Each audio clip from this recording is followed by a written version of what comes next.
Yo, yo, yo. Good morning, you know maniacs, man. Hey, we had to do an emergency pod. Polls start cooking early. Big, huge surprise this morning. Big, huge surprise this morning.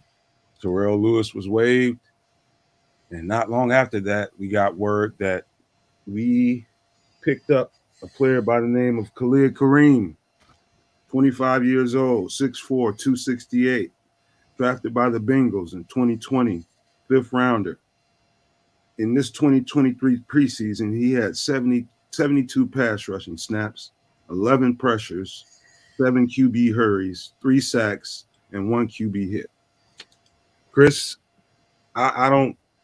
I think that move signals to me that they like Terrell Lewis. They like his pass rushing ability, but looking at his RAS score, he seems to be really strong against the run. I think they wanted a bigger, more firm guy, at the edge to help with the run game. And I think that's what this move is all about. What do you think? Well, that was apparent in the last two preseason games that the run stopping ability of the defensive line was still lacking. That would have to be the explanation, because in my eyes, Lewis represented the best pass rush that they had in the preseason. So I was really surprised. And a little disappointed, because I've been rooting for Terrell Lewis all off season since last year. So I was a little surprised, but I think you're right. It was done with an eye on bolstering the run defense. So we also signed, so you guys can stop worrying about Valus. This is a good sign for Valus too, because it was becoming apparent that that punt returning was a Achilles heel for him. It was it appeared to me it was something that he was uncomfortable with doing. It's not an easy job. I've done it before several times, and it's a certain amount of depth perception, concentration, and willingness to stand in front of fire that's not settling for everyone. And I'm glad they gave him the opportunity to try to, get his hands around the whole position and what it takes to return punts. But maybe they figured out, hey, we need a secure punt returner that we don't have to worry about when we put back there in the cold and the rain. And Trent Taylor appears to be that at the very least. So that's a good sign for the team. We got a secure punt returner. Maybe you can concentrate with Valus back there on kick returns, which he's really good at, and gadget plays or whatever we have cooked up for him. So it's two good signings in my opinion. I can't tell you a whole lot about what's this Khalid Kareem. I'm studying him as we speak, but from all accounts, it looks like he's really, really solid in the run game and just kind of securing the edge more than he is a pass rusher. Now, has the Trent Taylor, has that signing been confirmed? I believe so. He's joining the 53-man roster. Okay, you're right. 5 minutes. Yeah, because I know a couple of the other sites, Sports Mockery, talked about it 12 hours ago, said Chicago must pounce on the speedster returner Taylor. So they they made a good call. So definitely is going to take some pressure off of our guy Valus. Valus is a weapon. I know some people talked about getting cut. That was never going to happen. Guy is too talented. He's too dangerous with the ball in his hand. Problem on the punt returns is just keeping it in his hand. So this will take some pressure off of him and make special teams better. No question about it. So let me correct what I said. I believe he was not claimed off of waivers. I think he was a vested veteran. That means he mutually agreed to sign with Chicago. And so let me correct that for the record. Um, you guys, just bear with me. I'm going through Twitter right now to make sure I'm not missing anything. But Yeah, he was vested. He was a fifth rounder on the 2017 draft pick. Yeah. San Francisco drafted him. Hey Plank, I'm just like you. I was really looking forward to watching Lewis this year. It's not over with. Maybe they have a plan to waive him, bring him back. Funny things have to happen sometimes at this time of year, man. Sometimes they'll waive a guy and you think he's gone, and they may plan on bringing him back. I don't know. that that's the case. It may not be, but I'm not going to close the door on him just yet. Maybe there's a plan for him. Yeah, I thought he was actually ahead of Rasheem Green. I thought Green would have been the one to get cut, but stranger stuff has happened. Yeah. Hey, sophisticated thoughts. They must see. He says they must see something in Dom Rob that I'm just not seeing yet. We need to keep in mind, and I tell people this all the time. We have a limited view of what's going on in that organization. We don't see practice. Practice probably plays. I would say it plays a much greater role in these guys' decisions on who they cut. We see bits and pieces on preseason games, and that's what we judge a lot of. Make our judgments based off. These guys are watching these guys every day in practice, and that's why we got to put some trust in what you're doing. That's right. Tiff, welcome. I've never seen you in the show, but we welcome you as family around here, man. Thank you for coming. I mean, ma'am, my fault, but thank you for coming, Tiff. I appreciate you. Yeah, man,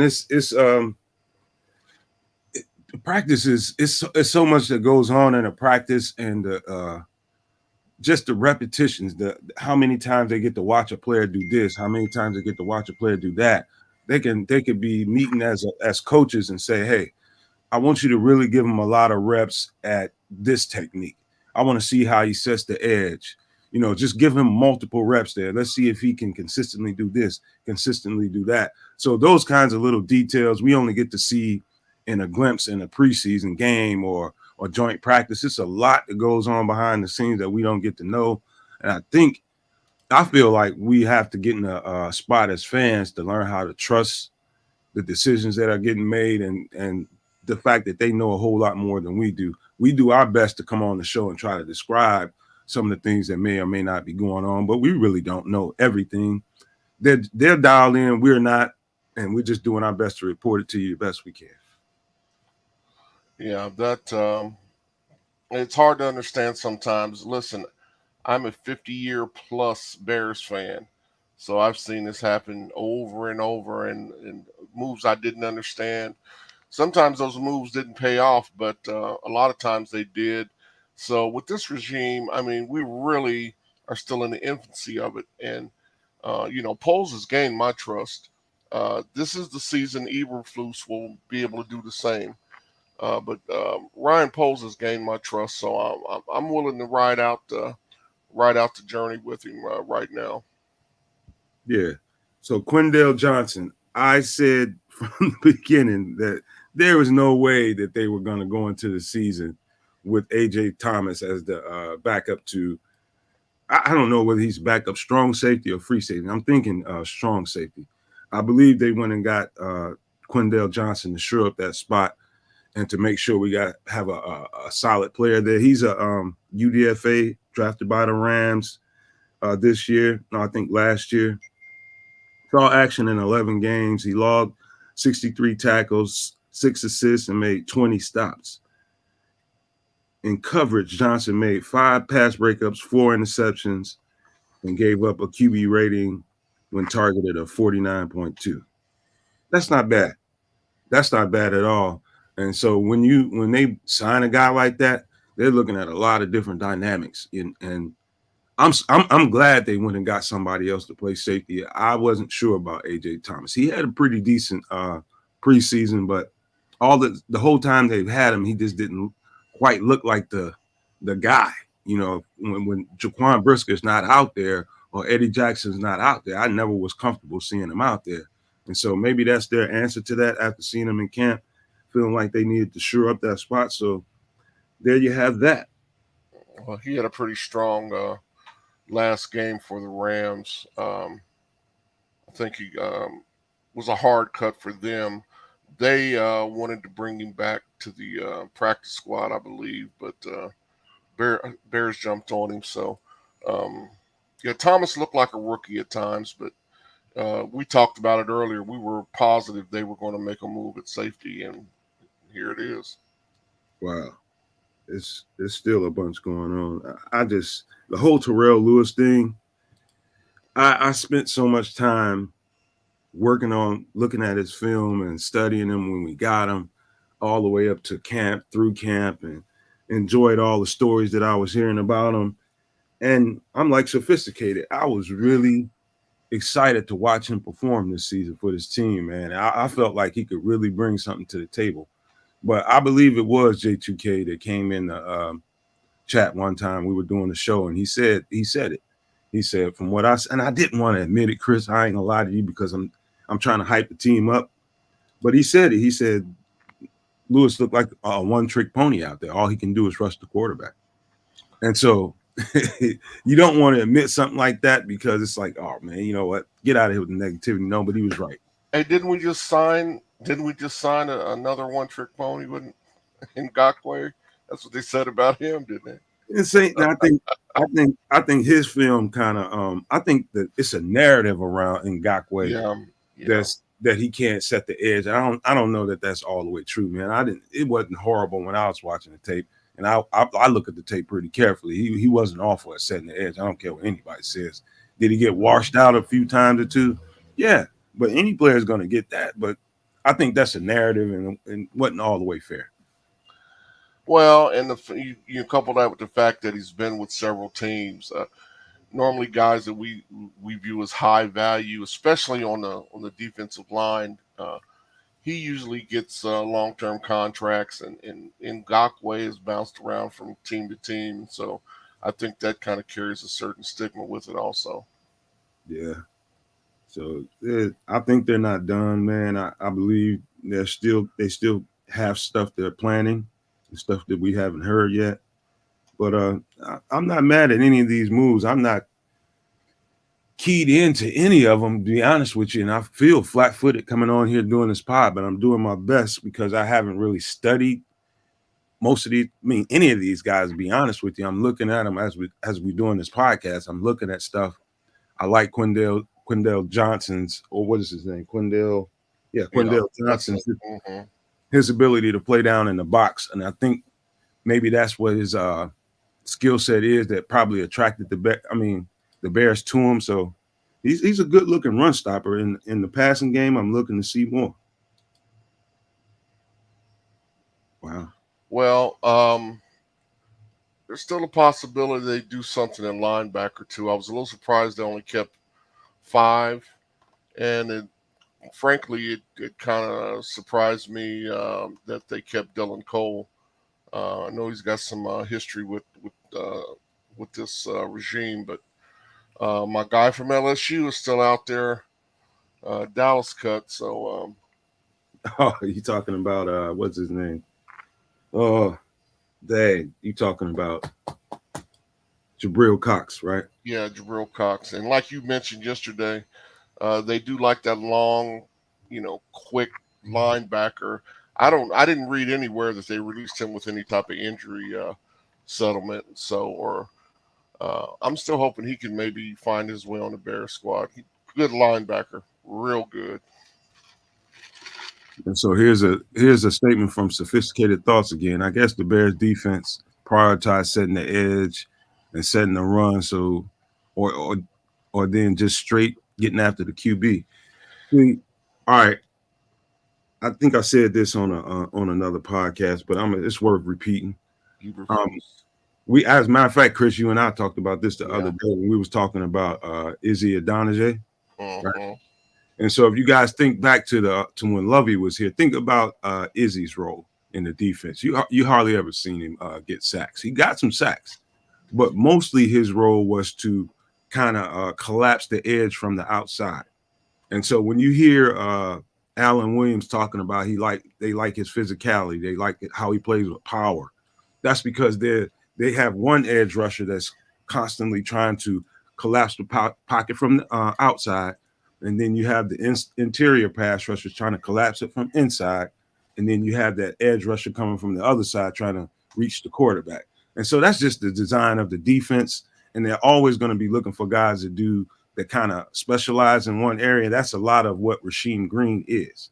He's a guy that, he can get after the quarterback, but his physicality on the edge to crush that edge while the interior is pushing that pocket in. If you watch the plays the snaps of the game, you'll notice how quickly that hole just collapses when you have a powerful guy on the other side. So it's not that they're prioritizing the run game; it's a style of defense, and it's a style of defense that's pretty consistently wins. You Yeah, know, you it's have the right player. conducive with winning. You're right, Yeah. and he's constantly had defenses that have not had single players with double-digit sacks, but his defense always ranks in the upper half of the league without that element. So it's clear it's important for to Eberflus to have containing the run is a big deal. So I mean that's we're seeing them focus on that containment, setting the edge, and pressuring the quarterback into mistakes. More than sacks. So you look at what Joseph Matuzak just said. It's perfect. Think about the QB pocket like a water balloon. The DTs are the palm, and the DN the DNs are the fingers. Contain and smash. That's exactly right. Yeah. That's exactly it. It's a format and it's a formula to create pressure, create hurries, and just kind of speed up the process to give the defense an opportunity to make plays. And when you speed up the process, a guy has to get the ball out quicker and gives the secondary and the linebackers chances to jump into areas that they know the quarterback has to throw the ball into. So, I mean, it's a proven strategy, man. So when you see a guy get signed like this guy Khalid Kareem, just know that we were just at joint practices. He was just with Indy. We were just at joint practices, and they just had a good close up look at this kid to see what he could bring to the table. So I know they've done their homework. They know what they're getting, and they're pretty confident in what he can bring to the table. Well, and with a secondary is obviously one of our strengths. So that allows them, to take that approach. We in the past have had a weak secondary, so we've had, to concentrate on pressuring the quarterback. We can take that stopping the run approach better when you have a strong secondary, and that's our secondary is a strength. So it kind of falls in line with that whole way of thinking. I'm looking and refreshing constantly, constantly, constantly. Don't blow up that. Don't blow up your phone, man. It's all right. They ain't blown up, but man, I'm seeing Greg Gabriel. He's feeling like they're not done whatsoever. He said there's still shoes to drop, basically. Um, I believe that. I think they're still doing some stuff. So we got 3 people so far. They're taking advantage of that number one waiver wire claim, Why the and hell would as they should. That comes along, um, once in a lifetime. So hey, take advantage of it. What time are their waiver wire? What, now? well, I know they're now, but at after the fourth week is when they lose that. Yeah, Is all that the way. correct? Yeah, all the way through game 3, I believe. Game 3. Okay, I'm with you. So the claims had to have been in by 11 o'clock today, 11 Mm-hmm. a.m. And so we just hit 11:02. So whatever claims that we have, they're still in the pipeline if there are more. And so I'm just waiting for them to be announced. If there are more, still looking, guys. Keep it coming, fellas. Keep it coming, ladies and gentlemen. Keep it coming. And thank you for being here. Make sure you like and subscribe while you're here. And if you like the content, make sure you subscribe. If you want to show your solidarity with us, you subscribe. But at this time of year, it's very important that you turn on the notifications because you never know when we might have to do this, what we're doing right now, because news happens really fast in this time of year. And we might have to, like we're in our pajamas now. I ain't going to tell you what I got on right now, but I have on clothes. I've been up since early this morning. And keep in mind also, it's 12:03 p.m. Eastern Standard Time. They can start to sign their practice squad players now. also, yes, that's Mm-hmm. good point there. Mm-hmm. Very good point. So hopefully Travis Bell and a few of our other faves end up there. What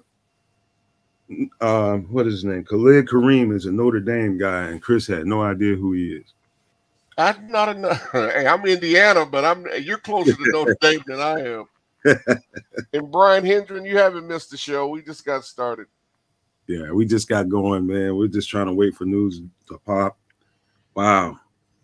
Terrell Lewis, man. I'm just flabbergasted by that. And I felt like yesterday I could probably breathe a sigh of relief because he made the roster. I'm like, yes, this dude, I mean, he had earned it, man, in my opinion. But again, in practice, we don't get to see it all.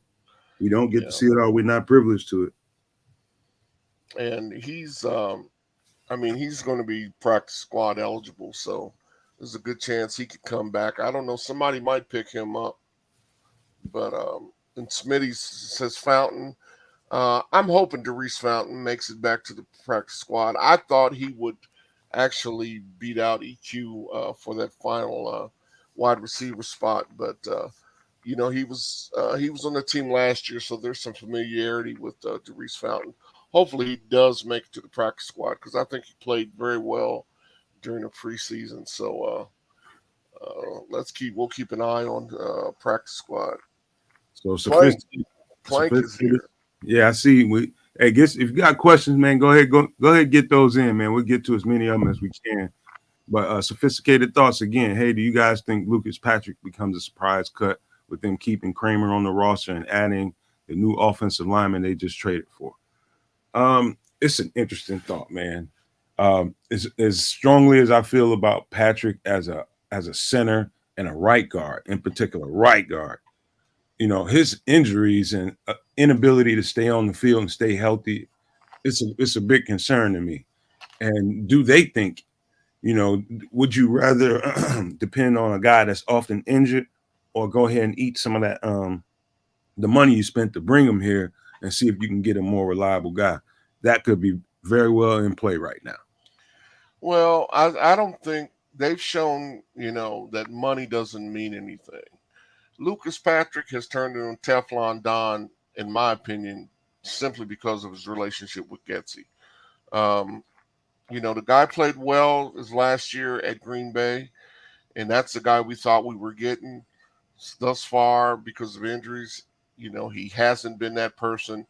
Um, you know, it's got to be his relationship with Getsy because I would have thought he was. I thought Dieter was going to be there, and Dieter might be back, but that's the only explanation for me is because his inability to stay healthy is just, in my mind, just something that you just can't ignore. So um, we'll see. We'll see what happens. If Chris, if you ask me you put me on the truth serum right now and ask me my personal opinion about what I think they should do, Lucas Patrick, I'd probably tell you if they find a qualified replacement for him.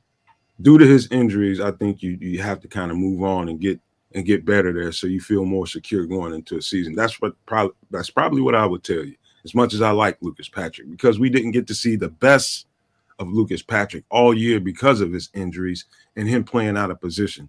He looked so horrible when he had to fill in for left guard, and I think that just poisoned the whole fan base against him. And I think that's what's going on. So people are just ready to be done with him. But I keep trying to tell our fan base, no matter how much you yell and scream and repeat the same thing about a player, you don't want him here. Doesn't mean nothing, man. Doesn't mean anything to anybody but us, the people that talk amongst each other. We're not privileged. We're not privileged. All we get to do is see the window dressing. That's it, man. So Well, just when want to tell you have so much hope for a guy when he comes in, you see what he was, and then his fans, just doesn't produce, and because of injuries, you give him a little bit more leeway, but the best ability is availability, and he just has not been available. And that was my thinking with Dieter. Dieter, he had survived the regime change. He was a survivor. He still may still be a survivor, but I, it's got to be Getsy. It's got to be. That's the only thing I can think of that would keep Lucas Patrick on the team. well, I think it's more than that. I think I think they really believe Lucas Patrick and what he could do when he remained playing in position. He played out of position multiple times last year. If He he didn't could, play anything multiple last year. I mean, When he he could played, he play. came in, he did play guard, and how did he look at guard? You know, there's not a whole lot of positives you can say and associate with the name Lucas Patrick as far as the Bears are concerned. That's my thing. I mean, what explanation is there? Chris, Does he have pictures of polls, you know, somewhere? I mean, I just don't see why they're keeping the guy. I mean, I know there's some money that, you got to eat, but, they've shown that they don't mind. They did it with PJ. PJ didn't play well in the preseason, and maybe he didn't practice well, but they didn't mind eating that money when they cut him. And I know the offensive line is a crucial element. When me and you talk about, building a team from the inside out. That's team building 101. But I just don't see it with the guy, man. I mean, he has just not been healthy. well, in all fairness, if you let's say you and I were a coach and GM, all right, you sign this guy, you believe in what he brings to the table, you Well, you love it. got to be the coach. I got to be Okay, the GM. so you be the GM, okay, and you 100% believe in what he brought to the table. Gets here, gets injured, letting him get over the injury bug, and next thing you know, you got a bunch of different injuries on the line, and you got to play him out of position, right? Sure. He's you still believe in him, but he's nicked up. Get him Mm-hmm. out of position, he gets nicked up again. And so pretty much you spend the whole season on and off the roster. I mean, on and off the field, just injured up, right? And so in Right. the off season, okay, do we do something else? No, he hadn't really got a good chance to show us what he has, So let's give him time to get over the injury bug, and hopefully he gets healthy and he can kind of put a good showing on for us and make us believe in why we brought him here. Gets to camp this year, gets injured again and again. And now you're at a point to where, okay, at what point do we say, you know what, we can sit around and wait for him to get healthy if we want to, or we can make a move to ensure we're going into the season with healthy guys that we're going to need. And so it just comes down to that. I believe they believed in him, but it's a matter of attrition, and you can wait a little too long on one guy, and it could cost you. And are you waiting for the GM answer? Go ahead, GM. Hey, I've already wasted that breath. I mean, I just I know that's a crucial position, and we need a healthy center. And he just has not done that.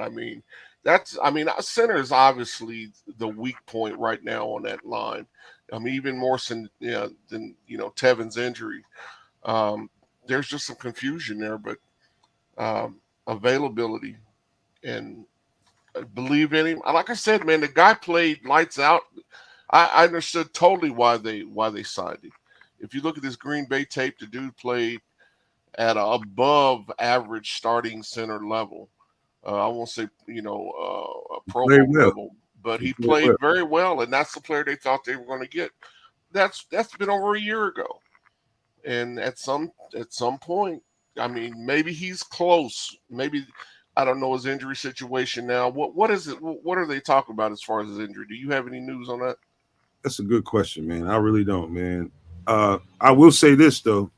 Anybody in the chat hear anything about Lucas Patrick's injury? I don't think they've been so quiet on the injury front in the news during camp. Nobody really knows, Right. But I'd like to know, where the guy is. Is he close? If he's close, hey, I'm willing to give him one more chance because the position is just so much questions about it right now. But I ain't got a lot of patience with Mr. Lucas Patrick right now. I'm seeing the objective with Eric Sullivan. He's saying I'd like to see Kramer get a chance to play. I'm starting to feel the same way about Kramer that you do about Lucas Patrick, because this is 2 years in a row where he gets crushed in the preseason. And what do we really know about Kramer? He did look good in the preseason, and he comported himself well out there. But this is the second year in a row. I mean, could they be really looking for some more interior line help? What that is those two guys really worry me going into the season, man. I can't kid you, man. I could tell you that all right, everything will be fine. Those guys can get help. No, kind of worried about it, man. And I was glad they went out and signed Dan Feeney, somebody that's Oh qualified yeah. Well, coming and that's a wild card right there. Feeney's solid. Feeney can play any of the interior positions.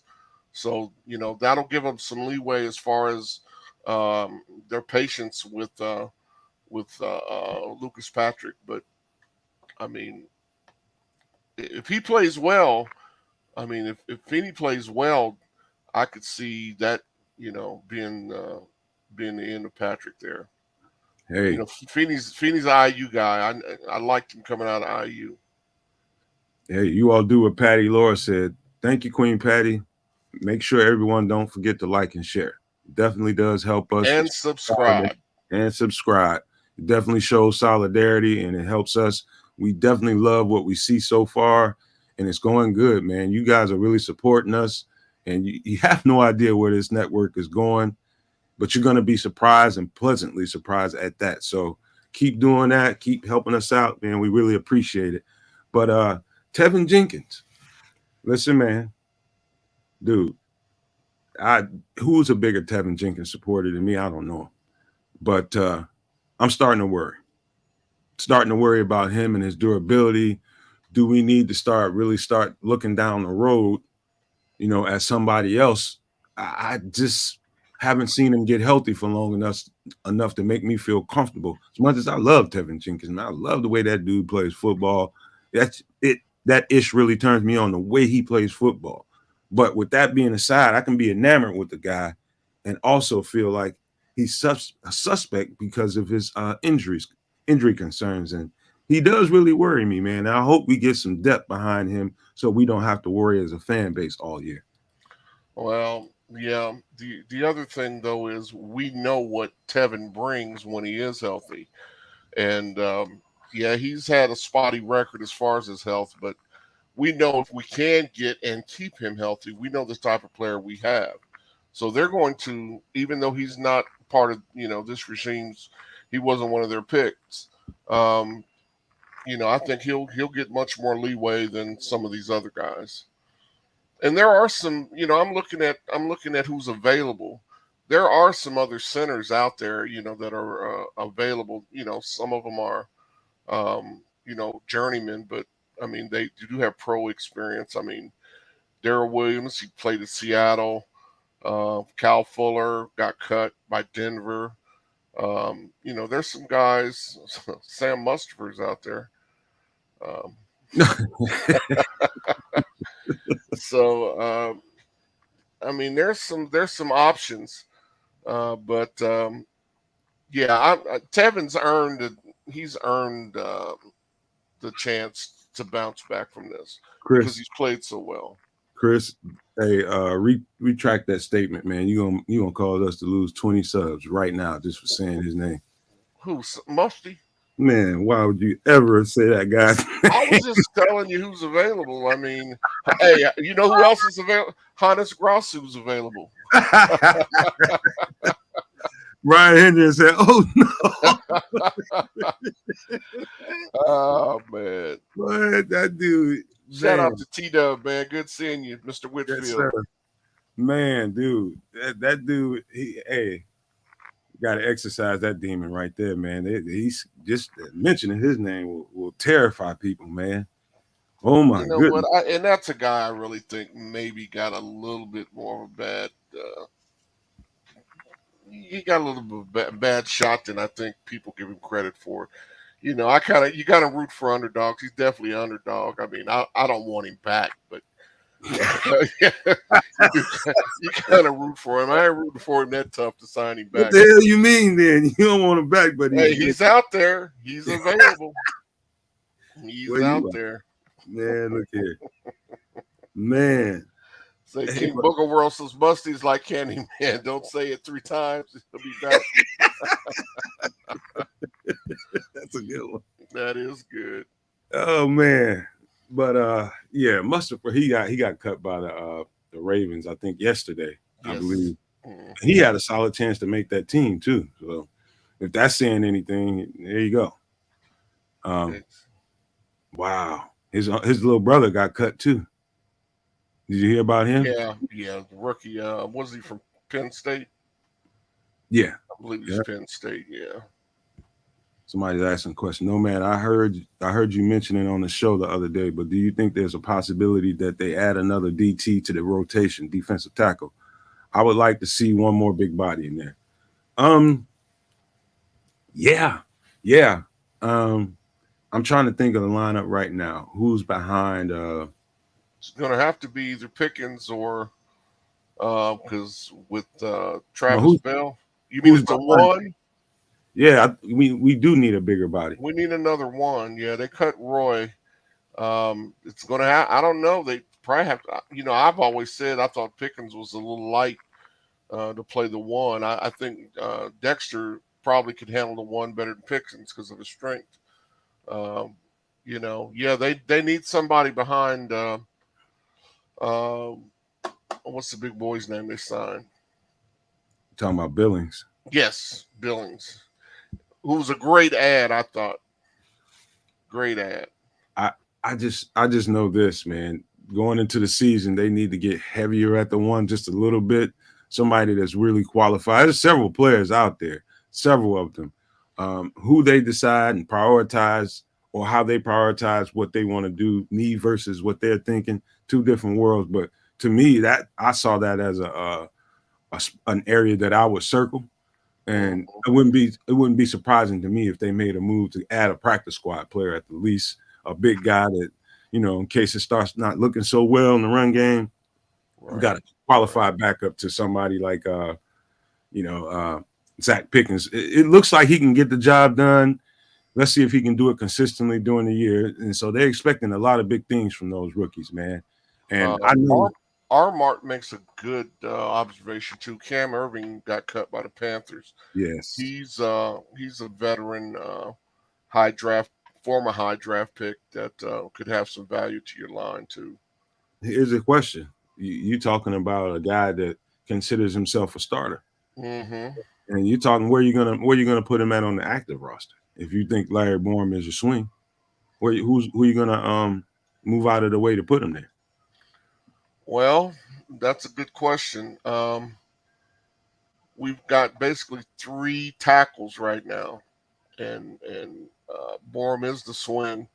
Um, hey, that I just told you, Doug Kramer. Doug Kramer could be the guy, the odd man out. I'm sorry, Lucas Patrick could be the odd man. Him or Kramer. It depends on what they plan on doing with Feeney. Well, go ahead, Chris. No, I was just going to say if Feeney's got experience at all the interior offensive line positions. So if they're giving him snaps, you could bring in a guy like Cam Irving, especially because Bourne has played on the interior too, Yeah, and they value that flexibility. my thing is this, Chris. I'll ask you this. Hmm. And I'll ask everybody in the chat that watched the games just like we did. Are you satisfied with Larry Borum being the swing tackle? You guys put a Y in the comment section or an N in the comment section for yes or no. I would say based on his preseason play, I'm much more comfortable than I would have been before the preseason. If you'd asked me about Larry Bourne being our swing tackle in May, I would have thought, okay, this is not working out. But you gave him some high praise. The guy worked. I think you compared him to Tyson as far as his comeback, Oh and man, you know what? He has the guy has improved. I just didn't. I was not a Larry Borum fan by the end of last year, but he has made improvements, and yeah, if the guy earns it, hey, bring him on. And I think he's earned that roster spot. So until he does something to counter that, I'm like, give him his chance. If he's earned it, give him the chance.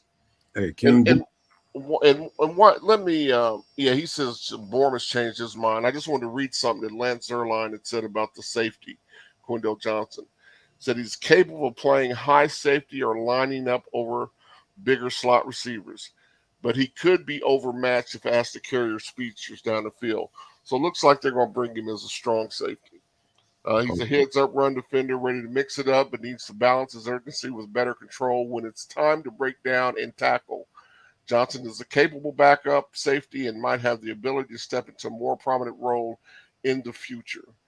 So I I think think that is, Chris. mm-hmm. I think that's Dane Crookshank, but a younger, more healthier version of that. Mm-hmm. That's Yeah, what I think that is. Remember that Dane Crookshank move right about this time last yeah, year? yeah. And who, by the way, he got cut by Pittsburgh, I believe. Yeah. Man, I looked at Pittsburgh's final roster. I think Pittsburgh is going to be a better team than people give them Oh, credit for. God, And yeah. they're stacked. Nah, They got a stacked roster. If Kenny Pickett can meet their expectations, better watch the Steelers. yeah. I'm trying to read what Sophisticated Thoughts has said. Mm-hmm. Yes, he's getting better. Just like to see him finish a little bit better. Block Nomad. Like, I was giving Larry his props last summer and saw he came in a little bit better shape. Hey, man, look, you have to. I don't know anybody in the fan base that was really supportive of Larry Borum after last year. I don't know. I think Barlissimo about probably the only person that I know of. But I think his whole problem was shedding a little bit of weight and getting a little lighter on his feet. And shedding weight will help you do that. Firm your body up, lose a little fat, add some mass and muscle, and that's going to help you out your core strength, and you'll be able to move a little bit quicker. And I think that's everything, man. He's been able to, a guy would give him a move to the outside and then swing over to the inside and beat him on the inside because he didn't have the foot speed to match it and couldn't get there in time to get the play, push the player away. So that hurt him so many times on tape that I watched. But I saw none of that this preseason. Not a lick of it. Larry Borum, I want to say I would feel comfortable in saying Larry Borum has been stellar this preseason. I mean, stellar. He made the PFF, I think, all preseason tackle team. He was like the best tackle out there. And so that being said, man, I do like what I saw in Larry Borum, and unquestionably, Chris, every answer about Larry Borum was yes. It was wise all through the comment section. I don't know if you saw that. No, I hope it happens. You know, just because he was a Ryan Pace draft choice, I'm not gonna hold it against him.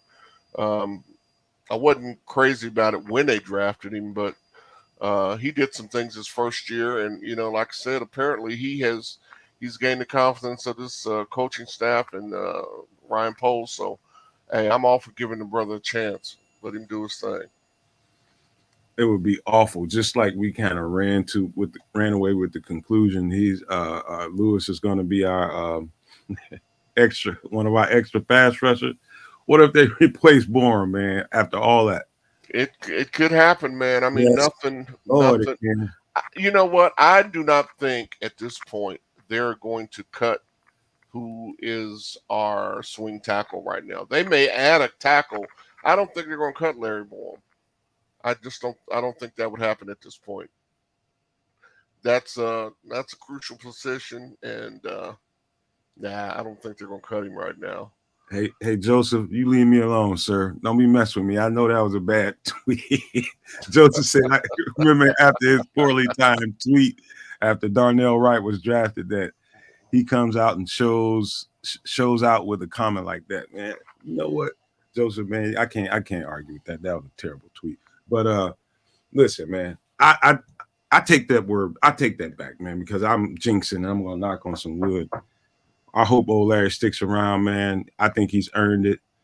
Yeah, let's just move on to the next subject. Um, Well, one of the commenters just made a good point about the weight. I think they did cause him to transform his body a little bit, man, and that helped. That definitely helped. Um, who posted that? Yeah, Bear Truth 9.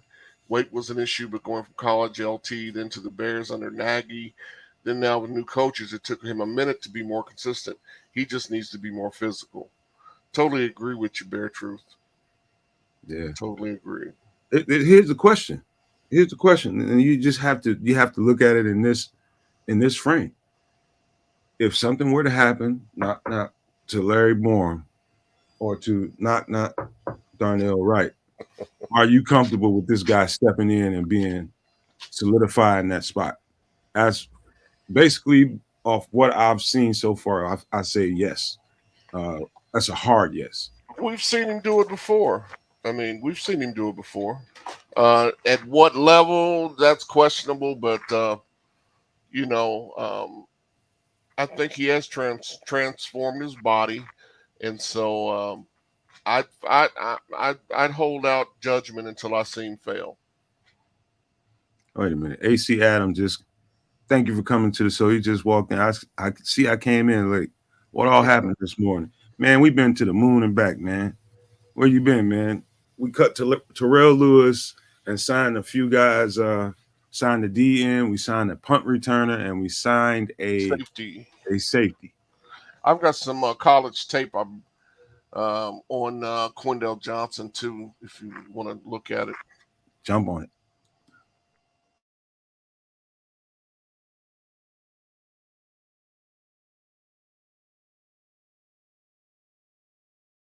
So much, it's about so much more for these coaches. It's just about so much more, and for a team. So I didn't like the decision, didn't agree with it, and I think it swung a lot of momentum for the Memphis football team. So you can see he's got some physicality to him. They're coming out here, and there's Haywood now. Looks like he's going to throw. The left-hander's got room. Oh, he throws it up. Go position, crossing route. It is the foreman. He gets back to the serious work. Out of a Memphis call timeout. Navy doing work. Tiger Gosselin going to throw. Good job with their linebackers of holding that to a two. All right. So we're not going to show too much of it, but you do see he's got some physicality to him, and he showed some good instincts. I mean, you see that athletic interception in the that was nice. That looked nice. So very nice. Hopefully, looked like Brisker a little bit. Yeah. Hey, Shorty. You thought Terrell Lewis was a lock. Mr. Shorty, is good to see you, my friend. Yeah, you, me, and the world. John Paul. Everybody thought he was a lock. At that point, he thought he probably was a lock. You know what I mean? But wow. I just hope there's something inside me that just hopes they find a way to get him on this practice squad, and we able to. I don't think he lasts on the practice squad a week, but I hope we can get him there, man. I just when I see a guy, but there's always other things. I'm telling you guys, there's more to the dynamics of a player getting waived or not than just being waived or not, or how good is he, man. There's so many things that go into that, man. And locker room is a big deal. You know what I mean? We don't know what's going on, but they know something that we don't. Yeah, they once again, practice goes into so much of what the decisions, and we don't see that. We don't see the character issues, the mental preparation, and just the mental side of it. Also, I mean, they're dealing with these people. And they are people before they're players, and people have issues. And so that's the stuff we don't see. I mean, if we're playing Madden, it's one thing, but in real life, these are people. And so we don't know how they're reacting to the situation. We don't know how they're reacting to adversity. So a lot of that can go into how management views a player. And so, we just have to, trust polls. And he's earned that. So the Steelers just signed Kellen Diesch. I thought you might want to hear that. Kellen Diesch just got signed by the Steelers. Well, that's because, and we just mentioned the Steelers. I looked at their roster last night, and it is stacked except for the offensive line. And so that does not surprise me at all. That does not surprise me because they've got to protect Kenny Pickett, or he'll be suffering from PTSD like like Jay Cutler was after the Giants game in 2010. So, You know what I really think about Kellen Deesh, man, and I hate to be sounding Greg Gabriel, but his short arms really came back to haunt him and tackle. It was just he could not reach well. I think the Bears would have done themselves a favor if they wanted to develop him by kicking him on the inside. I think he'll be solid on the inside if some team decides to really give him a run there, because he's a very good run blocker, and I think a pretty solid, stout pass protector. But if you kick him inside and give him a little bit more, I guess, help and not that much room to have to move around, I think you have a solid player in him, man. I don't think all is lost with that guy. I think he was just bad timing for us. I'm sure they wish they could have spent some more time developing him. We just did not have it. well, and I mean, do you think his length prohibits him from playing inside? No, I think his length will absolutely help him on the inside. Yeah, he's athletic. I mean, for a guy that size, I don't know, but I do know the Steelers. It didn't surprise me that they would be the team that picked him up. So Walter Williams wants to know: are we closer to taking the North or not? Of course we are. Bear down. Yes. Let them finish this meal. They're still cooking. I said last night on Twitter. I know a lot of people are going to be asking me coming up soon. Hey, Nomad, when you going to do a prediction show, the win-loss record? Not there yet. Got to let them finish cooking this team up, seeing what the final pieces are going to be. This roster is probably going to be tentative, damn near up to week 1. So, we have to see. I think the waiver wire claims could make a whole lot of difference in what we're going to have in terms of wins and losses, because of injuries that's going to always happen. Still there, Chris? Yeah, I'm here. My fault. I'm looking at the comments. Don't be. AC Adam, you're right. Cutler was never the same after the Giants game. 8 sacks in the first half. I really, really say that was a turning point in his career. He never was the same. PTSD. Man, I'm gonna read another comment by Sophisticated Thoughts. I know he and Gibson were pretty tight. Do you think they waived him because maybe they think he can get more playing time somewhere else, and they kind of did him a solid? That's possible. Sophisticated, very possible. I mean, you never know the conversations that player, coach, and GM are having because when they go into that office. I only know this because I know I had several people who played, but you go into the office for that meeting, whether or not you're going to be cut or kept. It's a conversation about what role do they see you playing on the team, right? And if the role that they have projected for you is lesser or less than the role that you see for yourself being able to contribute, then possibly there's a statement that can come out of a player that, hey, well, if you don't see me as a starter or at least a 2, maybe you can move me on somewhere else or waive me. I believe I can get on a roster elsewhere and at least get that kind of playing time. So quite possibly Sophisticated, that's part of the conversation. No doubt. I'm looking at the some of the players that are available, and I see some interesting names here as far as DT, because I do think one of the things they'll look at if they find somebody available is to shore up that backup 1 spot. And I'm not really seeing. You mentioned the kid from Atlanta, I believe his name. Jelly, what they call him? He had a nickname, Jelly. Yeah. And Ellis. Mm-hmm. Yeah, he got cut. Yeah, he'd be a nice piece. No question about it. Can I address something King Booker World has said? Because I believe I know exactly what you're talking about. King Booker World said there's a lot of doom and gloom from a lot of shows, and I'm tired of it. They're taking too much stock in 3 preseason games. King, you so damn right there. Happens every year. Man, listen, man. I'll just tell you this.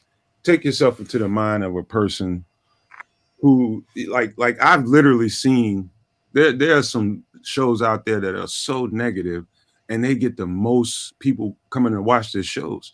And so you have people that have a natural bent towards negativity. If there's not any negativity, they will find it. They're gonna always look at the obtuse angle. That they're gonna always bend towards the pessimistic view because that's the kind of people they are. You guys, you got to think. I mean, I'm not optimistic for the sake of being optimistic. I'm optimistic because I believe. And I know a preseason game, 2 or 3 of them, and a couple of bad snaps by Justin Fields, not going to change my mind about Justin Fields or because Bajent went out there. I know exactly what you're talking about, King, and I'm going to address it. It's you get a couple of good preseason snaps and a couple series from a backup quarterback, and you think he ought to be a starter. That's just absolutely nuts, man. The problem is with some of these people out here is that, and I said it the other day, Justin Fields does not play quarterback the way they traditionally understand a quarterback to play. What he does is he plays it the way he plays it. He sees it the way he sees it, and he continues to make plays, regardless of it if it's inside the pocket or outside the pocket. Who cares? Make the play. And so that's the main thing to me. And so I think there's a lot of people out there that feel that way because they want to see a traditional quarterback instead of a quarterback that they're struggling with change. The quarterback position is changing, and they're struggling with accepting that. They want to see something more like they're used to. And that's the problem with a lot of these guys out here. It's like the game of football, pro football has changed. It has just changed over the last decade, 15 years. And so they want offense. The Bears, the league, the fans want offense. And a quarterback who's multifaceted can provide that. So, I mean, it's changed, but it's good change. But that change comes with another face. So people aren't used to that face yet. But in the negativity, I mean, somebody mentioned that Muck the general said the Bears media is the worst. You know what? The Bears media is just like the rest of the media. We just as Bears fans are exposed to it more. But the media is like that across the country. Negativity sells. Good news doesn't sell. Bad news does. So that's why we get bombarded with it in every facet. So I've never understood these timetables they put on Justin Fields. Well, if he doesn't, prove this year, will he be gone? Caleb Williams, that talk. Listen, if your eyes don't tell you that we have a special player at quarterback, then you need to go get glasses. And that's just the way I've seen it. And I saw it even through a 3-14 season last year. I could tell that Justin Fields is special, and we just need to support him. We need to put the protection in front of him, which is what we've struggled with. If we can get that young man the protection he needs, you're going to see. You'll see he's going to show you better than I can tell you. Listen, I'll say this, and I've been saying, and who is that? Tareen Whitfield. I appreciate that, T-Dub. Vildor just going to the Titans. But back to Justin, man, listen. I could tell, like, you're a casual Bears fan. Nothing wrong with being a casual Bears fan and somebody who really, really knows how to identify things in a player. And like right away, the minute I started studying Justin a couple years ago, I knew he was a dog. And what difference does that make, Nomad? What that means is we got a surefire dog on the team that can make plays and can do everything you need a quarterback to do, and has an it factor to him that you can't buy, you can't sell. You just either have it or you don't have it. And that guy, I'm telling you, he's going to transcend this game. It's just something about that dude. We haven't seen the full maturity of it yet, but when it does happen, all this talk that we're having right now is going to be like, really, I can't believe I said some of the stuff that I said. And people are going to get to that point with him. He's gonna take this team to a whole different level. And when you see it for yourself, what I've been seeing on my own, you'll feel me at some point or another at this point this year. The Tom Pelissero has just released some waiver claims. And yes, Kendall Vildor is going to Tennessee. Isaiah Land, we talked about him yesterday from Dallas, kid from Florida A&M. Colts have picked him up. So, Who was that? Isaiah Land, the edge rusher from Florida A&M. Yeah, he would have been a nice piece. He's a little thin for me. I mean, he to me is he's stand up 3-4 guy. But Colts got him. So someone asking, I think in the chat, is Poles and Cunningham doing? What time are they doing a presser? That's a good question. It's 2:00, I believe. Well, 2:00 my time. Yeah, so that's 1 o'clock here. I believe it's 1:00. It's either 1 or 2 o'clock Central Time. What I read from it was they'd be addressing the media at 2:00. I didn't see which time zone. So I just assumed it was the right one, Eastern Time. We'll keep rolling for a few more minutes and see what happens. But let me see here. Yeah. Isaiah Land is a good pickup, man. He's a developmental guy. Yeah, Armart said we need the veteran backup to be in the ear of JF Wand. Look for them to bring somebody. They're not going to go into the season, I don't believe, especially with the new rule. We'll have a third quarterback somewhere. It could be Peterman. I mean, Peterman could come back. I kind of think his ceiling, they've seen enough of his ceiling already. So it could be somebody else. Bailey Zappi, anybody? Okay. I think I can speak with some I think I can speak with a little authority here now because the official waiver wire claims have just come out. And we have only claimed 2 guys. Mm-hmm. Because where'd you get that off of Pelissero? Let me see here. Yeah, Tom Pelissero. Yeah. Yeah, I still think the Quindale Johnson. He didn't mention Quindale Johnson, did he? No, he's in there. We made Quindale Johnson and we made Khalid Kareem, and the third one is because he was a vested vet, and he right. choose to come to Chicago. Mm-hmm. So there you have it, man. We only made 2 claims. Are there trades or anything like that in the works? I have no idea. Could there be moves made later? I have no idea. But yeah, only 2 claims so far. That doesn't mean, I don't think that means that's the end of it. But I do think that's what they were comfortable with doing now. It might be some, and there's usually are guys that are gonna be waived at some point later on that they're eyeballing and waiting for that to happen. So there could be other shoes to drop later. And so that's it. We got 2 guys off of waiver wire, and we grabbed Trent Taylor from a vested vet. He chose to come to Chicago, and he will be added to the 53-man roster. Oh, my Lord. The objective, what Eric Sullivan says, Justin better not struggle. I'm just saying. Well, if he does struggle, we need to look at why he's struggling. If he struggles because of his own inaccuracies, then that's one thing. But if he struggles because of pressure, then we know what the problem is. I'm not going to put Justin on the hot seat just yet after 0 games. Man, look. I know. Woosah, just woosah, Nomad. Yeah. Breathe in and breathe out. I'm gonna do that, man. We're gonna get ready to wrap this thing up, man. We gave them some breaking news and did what we were supposed to do, give them the coverage they were looking for. But Eric Sullivan, I definitely understand where you're coming from.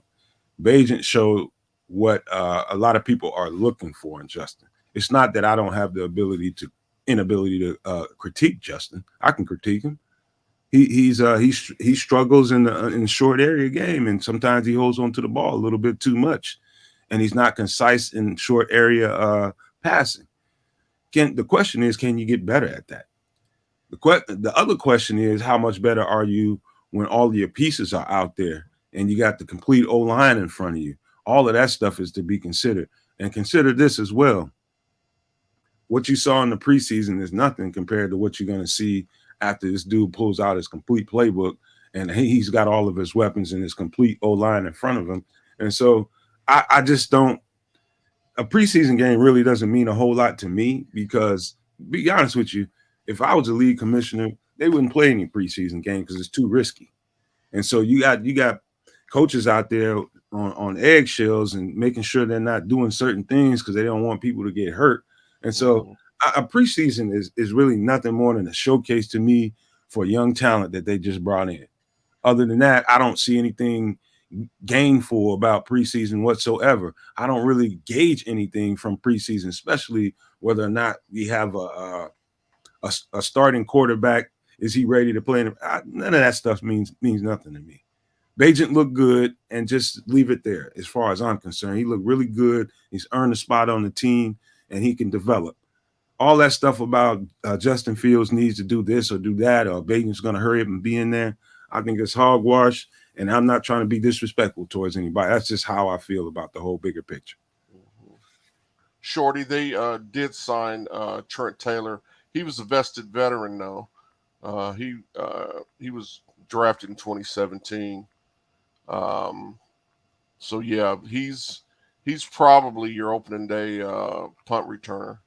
I don't think they have any interest in Mr. Velus returning punts. Yeah, and that's quite fine by me, man. I think that experiment has that ship has sailed on that experiment with him at punt returning, man. After he shows a couple of times that he's a little bit uncomfortable with it, I'm uncomfortable with them constantly putting him in that position. And so if you see that he can provide some add value to your team in other areas, then you play him in other areas and let him do it that way. But I understand what they were doing. I understand both sides of it. You got to max him out. Don't put a cap on him. Keep working with him. See if he can do it. And if you don't feel good about it going into the season, you go sign somebody else, and that's exactly what they did. How you doing, Bearlissimo? Thanks for coming, bro. Yeah, Shorty, I don't think Velus, you won't be seeing him returning any punts. No. Nope. I don't think so either. Unless they got a better shot than me returning them. I can catch them. I'd have to. They'd call them punt walkbacks. It wouldn't be returns. Oh man. Hey Chris, let's get ready to wrap this up. You got any closing comments before we get out of here? Hey man, guys, be patient. This is a process. We'll keep our eyes out. We might have to jump back in, and when they trade for Chris Jones and trade for Jonathan Taylor's still headed this way, and Cecil Turner probably gonna get signed for the days out. So if we have to jump back in, we'll do that. But thanks. Appreciate all you guys in the chat. It's good seeing you. Bearlissimo, Shorty, T-Dub, all you guys, man. I love you guys. Thanks for supporting us. Don't forget to hit that subscribe button. That makes the algorithm do the boogie woogie, and that's what we need. And so, hey, bear down, guys. Hey, ditto everything Chris just said. I don't need to repeat it. Love you guys, man. Appreciate you for jumping in with us. Everything Chris just said. Make sure you like, subscribe, share, show your solidarity with the guys, man. And thank you for coming, man. And all I'm going to say before we get out of here is love, peace, and hair grease, y'all. Bear down, gentlemen.